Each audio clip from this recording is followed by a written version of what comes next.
Hello there, Internet. Thank you so much for joining me in my press workout. As you can see, I'm starting with my Nemesis barbell for the very first time. I will go over my thoughts on it, but first I will summarize this workout here before you. So the Nemesis bar weighs 24 pounds. So for the overhead press portion, I did 74 pounds times 3 sets of 7. So it's about 5 pounds off, I would say, my straight bar overhead press. So pretty much right in line with what I was expecting. Maybe a little bit stronger than I thought I would be. Then I just moved on to the regular bench press version with the Nemesis barbell. That I did 94 pounds times 2 sets of 8, and then the third set I only got 7. Is that what I did? Hold on, let me check my notes.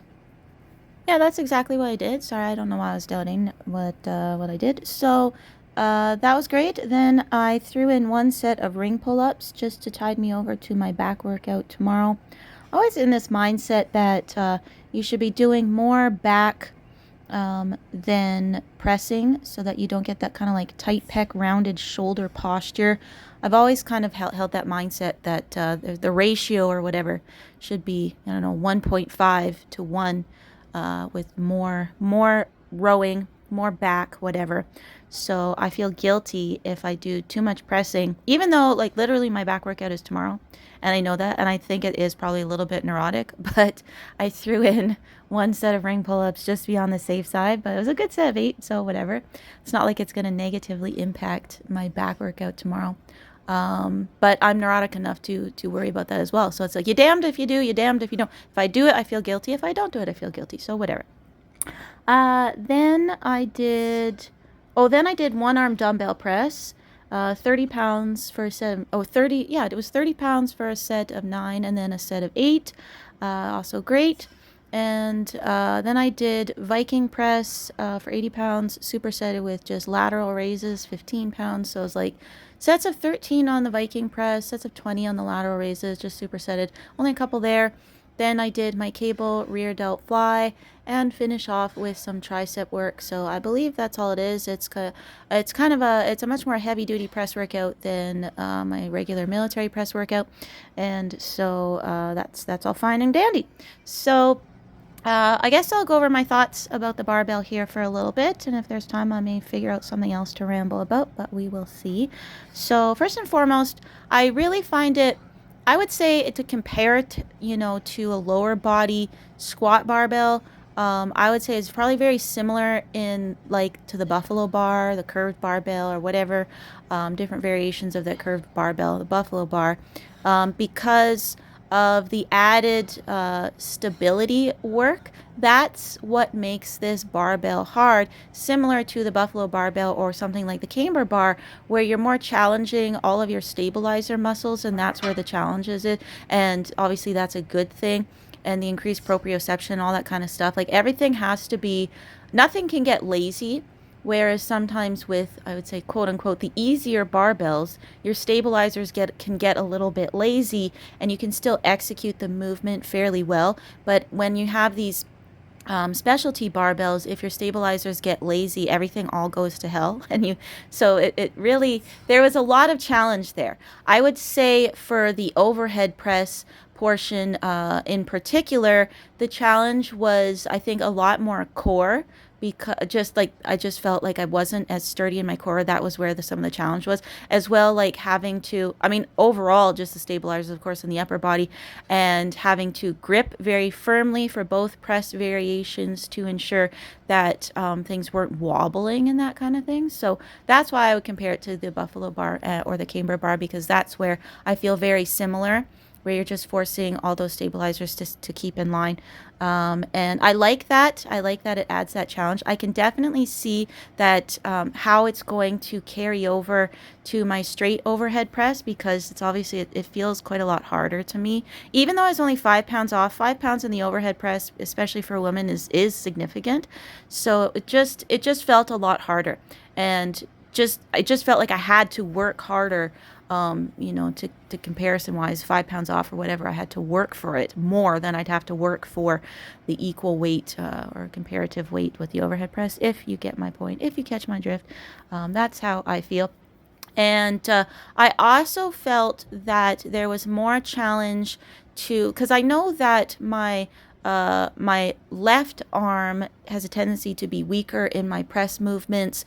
And typically when you have a connected barbell, you're not doing one arm at a time. It's still, again, once again, similar to what I was explaining, it gets lazy and everything still stays fine.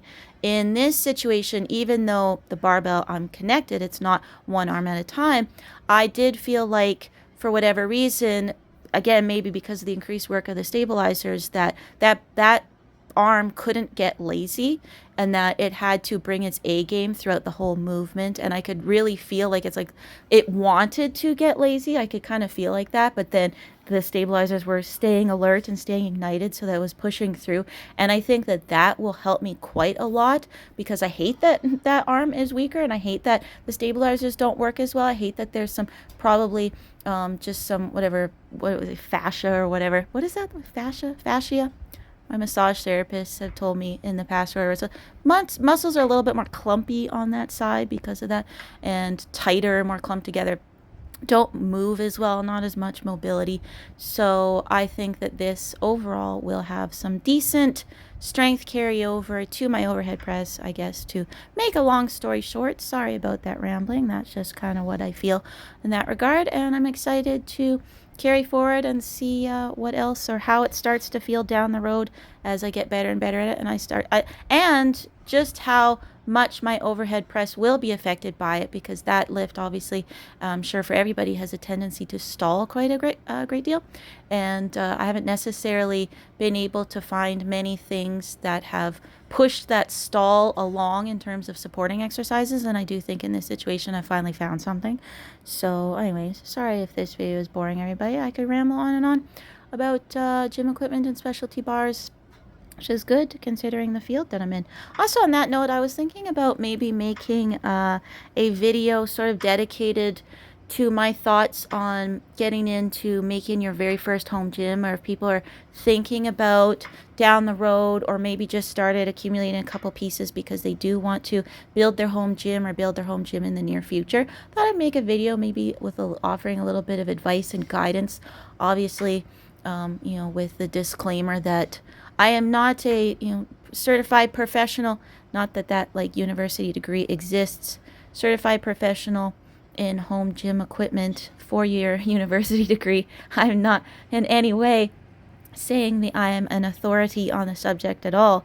I'm just somebody that's gone through it, and gone through it more than once, because I had a home gym when I lived in a townhouse, and then sold pretty much everything when I moved into a small apartment downtown, and then started back over after my dad passed away.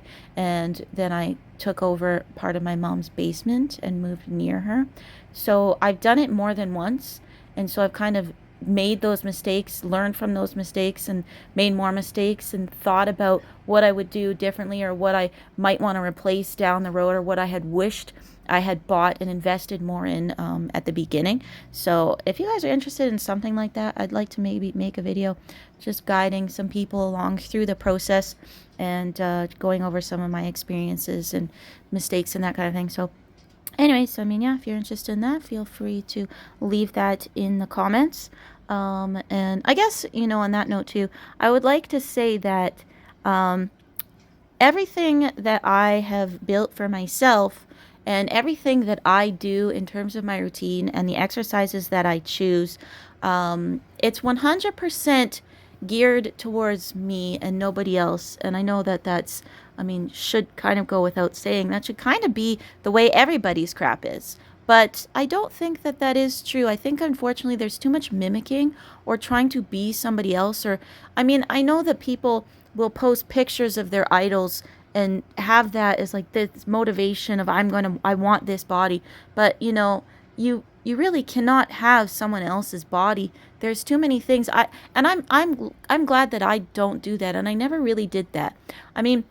my main idol is Dana Lynn Bailey, and to this day I still adore Dana Lynn Bailey and watch all of her videos, and I like the stuff she says, and I admire her physique, and I admire her work ethic, but like I was never trying to get her body, and I never try to emulate and duplicate her routine. The only thing I try to emulate is her like passion and her work ethic and how hard she pushes herself. That's the only thing, like that's how, in that way, that she inspires me. I think just trying to like have somebody else's body, or literally like try to copy people's routine, rep for rep, form for form in particular, I don't necessarily think that that's the best way to go about it. Unfortunately, when you're brand new, you probably don't really have any other way, and you do have to figure out what does work for you and what doesn't work for you. But that takes a really, really long time. And I think that maybe people spend too much time in that phase. You know, those annoying trends. There's like gym phase I wish I'd skipped or whatever. I do think that you're going to have to do that stuff. Copy someone else's routine or whatever. Just take a routine from the internet when you're first starting, or watch other people's form when you're first starting. Otherwise, what else, how else are you going to do it?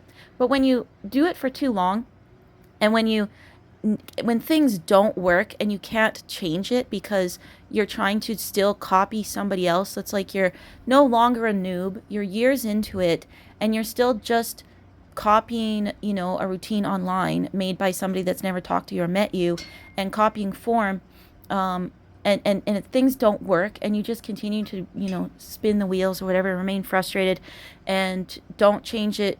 Acknowledge that you're your own person, and that your body is different, and your form is different, your leverages are different, your muscles are different, your genetics are different, your life is different, your diet is different, your sleep is different. I mean, you get the point. I could go on and on. I think that's the phase that needs to be shortened. And then two, when, you know, like I guess with all that criticism online, when you see somebody else doing something different, you're like, don't do that, you're doing that wrong, blah, blah, blah. It's like you can't just be a copycat of everybody else. You have to be your own person. And so I would encourage, you know, people out there that are, you know, lingering on that phase, is to realize, you know, you got to be yourself in this game, to get the most out of it. Bye, everybody.